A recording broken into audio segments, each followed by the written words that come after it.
We will begin with Dr. Leibtag, who is an economist with the U.S. Department of Agriculture's Economic Research Service. Mr. Leibtag researches retail food prices and the dynamics of retail food marketing, and his current projects include the CPI for food forecasting and analysis, research on food prices and food purchase behavior, and the supermarket characteristics. Good morning, Mr. Chairman, members of the committee. My name is Ephraim Leibtag. I work as an economist with the USDA's Economic Research Service. My main area of expertise is retail food prices and the dynamics of retail food markets, and I appreciate the opportunity to speak to you today about recent trends in U.S. retail food prices. In 2008, we project the consumer price index for all food will increase 4.5% to 5.5%, the largest increase since 1990. This acceleration in food price inflation is primarily due to higher food commodity, input, and energy costs. The main factors behind higher food commodity costs include stronger global demand for food, increased U.S. agricultural exports resulting from that stronger demand, weather-related production problems in some areas of the world, and the increased use of some food commodities such as corn and soybeans for bioenergy uses. To better analyze recent trends, we need to understand how food prices and price changes are measured. Food prices are measured by the federal government through monthly collection of prices from a representative group of food stores and food service establishments. The all-item CPI is composed of a number of sub-indexes, including the food CPI. Within the food CPI, food index is reported for food at home, which consists of food sold in retail outlets, and food away from home, which consists of meals, entrees, and other prepared foods sold in eating and drinking establishments and non-commercial food service outlets. To obtain the food CPI, the separate indices of the at-home and away-from-home segments are combined using their respective expenditure shares. Our current forecasts predict that food at home prices will increase 5% to 6% this year, while food away from home prices are forecast to increase 3.5% to 4.5% in 2008. As a point of comparison, the all food CPI increased 4% between 2006 and 2007, with food at home prices increasing 4.2% and food away from home prices increasing 3.6%. The 15-year average increase in food prices prior to 2007 was 2.5% per year. As I mentioned earlier, food commodity prices have been rising due to a number of factors.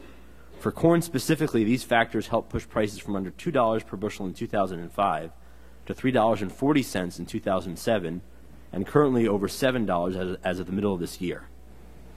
This is just one example of how commodity prices have been increasing. These higher food commodity costs do pass through to retail prices, but at a lower rate. In general, retail food prices are much less volatile than farm-level prices and tend to rise by a fraction of the change in farm prices. The magnitude of response depends on both the retailing cost beyond the raw food ingredients and the nature of competition in retail food markets. Turning now to some specific retail food categories, fresh fruit, vegetable, meat and poultry, and eggs have relatively less processing and packaging than other commodities. Changes in farm-level prices of these products have a larger impact on retail prices as a result. There are also seasonality factors contributing to volatility of produce prices whose supply and price variation are influenced by extremes of weather and growing conditions. Because most commodities are highly perishable, supply and prices are more sensitive to adverse growing conditions. In contrast to raw commodities, the farm value share in many processed foods is quite small, and this moderates the effect of rising prices. For example, an 18-ounce box of corn flakes contains about 13 ounces of corn.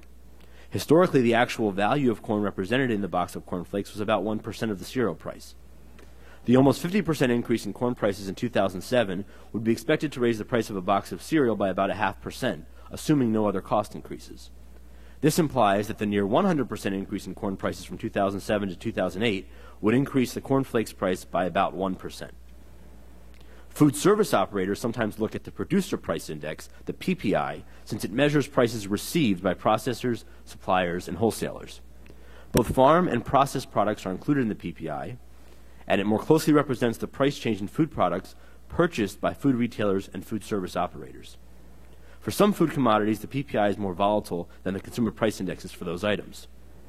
Food service operators purchase both products with a high farm value component, such as milk, as well as more highly processed foods having lower commodity or farm value, such as cereal or pizza.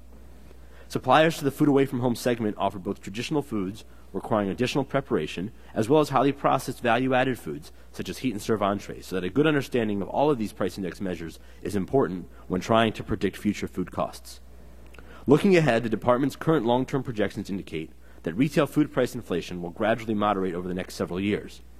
Continued expansion of biofuels production will likely maintain corn and soybean prices at historically high levels, and livestock producers may adjust to the increase in feed costs by reducing production, leading to higher retail prices for meat and poultry products in the longer term. However, in addition, global agricultural production is expected to rebound, especially for wheat, relieving some of the pressure on retail food prices for cereal and bakery goods. Of course, future increases in retail food prices also depend heavily on energy prices and other food marketing costs that are independent of the food commodity market. Mr. Chairman, this concludes my statement. I will be glad to answer any questions the committee may have.